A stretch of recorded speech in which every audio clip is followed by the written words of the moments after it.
when many non-native English speakers around the world think of English, especially those who don't speak it to a fluent or even conversational enough level, chances are the first thing they think about is how challenging this language is to learn and eventually master. Of course, this differs very hard from person to person. I think it's fair to say that it's kind of objectively a lot easier for the average German speaker to get the hang of English than for the average Thai speaker. Some languages are just far easier to learn for some people than other ones because of how much lexical similarity two languages share with one another compared to other pairs of languages. But still, even if your native language is relatively really close to English, such as all the Germanic languages, the process of learning English as a beginner is still a big pain in the butt. Obvious examples would be its tricky pronunciation parts, its infamously inconsistent and outright unpredictable spelling, and its layers and layers of grammar rules. It should be noted that every single language is automatically labeled as hard if you're a pure beginner at it. Every language ever is expansively complicated in their own system. English is by no means the only language that's considered difficult, but that doesn't make English any easier. When you put all of English's linguistic elements together, English very probably wouldn't be in the top 20 least hard languages there are if such accurate list would exist. But I will give you insights on why English is, in various regards, definitely not quite as hard as everyone always makes it out to be. Of course, no matter what argument I will make, English will always stay the complicated language it is. But after watching these three videos, you might tell yourself, you know what? Maybe all this time we did always go too hard on how difficult English supposedly is. I will split this up in three parts, going over 8 reasons why English really isn't so bad.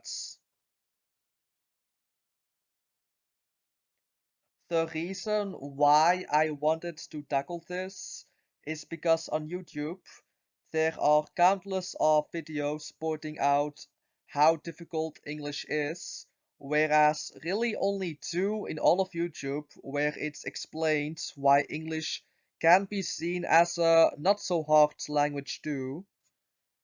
Many of the general points I will bring up will be almost the same as Ollie, Richard, and Alex's, but some of mine will also be entirely new points that they didn't discuss.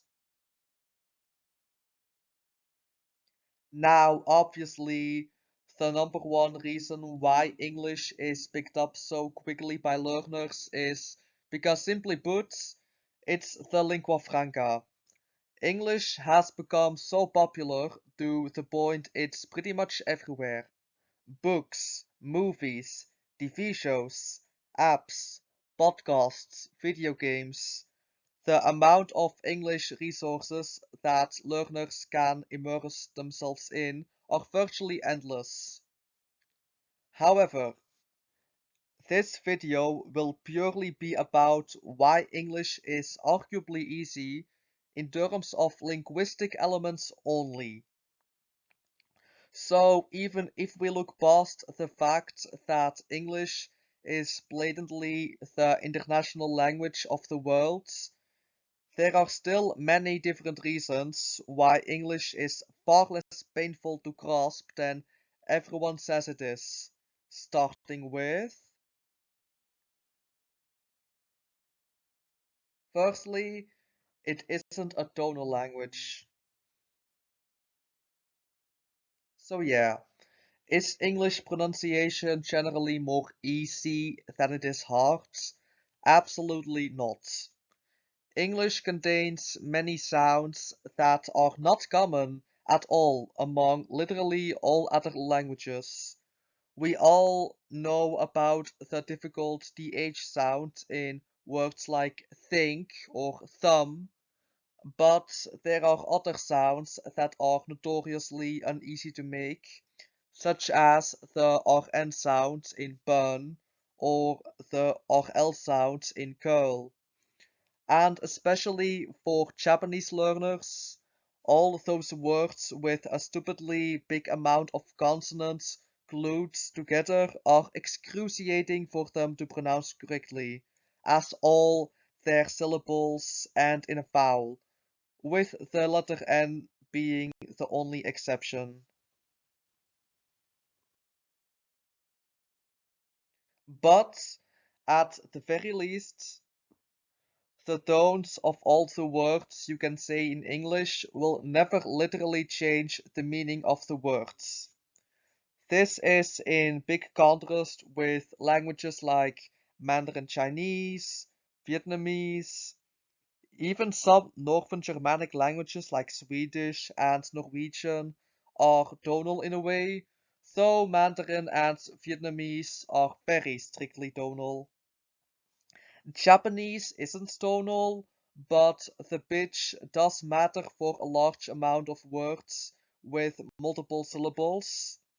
If the pitch for such words gets mixed up or isn't used, the meaning of words gets mixed up as well. In English, you never really need to worry about this, and you just say your sentences without worrying which tone has to go with what words, as English words don't have them. To put this into perspective with an example, the word hat will always have the same meaning no matter what way your voice goes. Whether I say it like hats, hats, hats, hats, the meaning will never change. Let's compare this with Chinese, where tones couldn't be more important when speaking. The word "sure" means time when the tone goes up. "Sure" means thing when the tone goes down. "Sure" means arrow when the tone goes down and then up again like a bow. And "sure" means lion when the tone is just one straight line. All these words have nothing in common in terms of meaning, and the clue is in the tone. For beginners, telling these differences apart is insanely challenging. So when speaking or understanding long sentences in Mandarin, you always need to get the tone right with each and every word. Basically, tonal languages like Mandarin are a wild roller coaster in this case, whereas English is basically a peaceful, flat field. That's a way to analyze it. It really makes you realize that although speaking English close to native level is very tough for Mandarin speakers, in the tones department, it's a total breeze for them to speak it, as tones in Chinese are about as relevant as they are irrelevant in English. There's a clever video on YouTube that gives us an idea of how much more convoluted English definitely could have been if it had tones. So the fact that it luckily doesn't should give us all a big sense of relief, wouldn't you say? I am aware that English does have a very similar concept to this, named word stress, but it's a lot less significant in the bigger picture as it doesn't change the meaning of the words. The reason why I'm putting this at the start of my reasonings, why English is a quote-unquote easy language, is because even though English can be considered very forgiving for not having tones, the vast majority of languages around the world aren't tonal languages either. So it wouldn't be fair to say that English is easy just because it doesn't hold the general feature that a small number of other languages do have. But still, it should make you at least more grateful you can speak far more freely in English than in Cantonese or Taiwanese.